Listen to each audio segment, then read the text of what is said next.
Straight to the point. O na nga ato lang sa sila mga respetaran ang mga taglain-lain nga mga baruganan labot ini mao nga isyu mga kaigsunan. Okay, so arita mahigala sa Solicitor General nya ang uban mahigala og nalibog mo sa mga issues ron. Natural lagi na kaya sa ganing Suljen mahigala bida. Wa kasabot ang Suljen mahigala sa gihimong Marcos. So,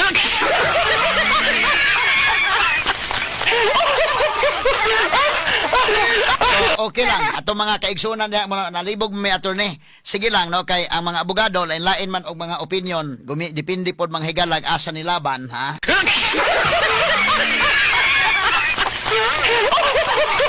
O kana nga atong husayon ni mga higala kining na sultis balaod o kini ni ang unsa ning kalakiha kini kong suljen inani mo gud ni ako ning hisgutan nga kana bang sa pagkasulti legal ni pero ako ning hubaron mahigala nga medyo kitang tanan sayo na tong sabton nga sa light-light nga pamaagi ba dili kay ta murag mas stress bitaw ta nigbasa sa balaod aron nga dili kay ta mas stress maghisgot og balaod kay tinuray lang kini maghisgot og balaod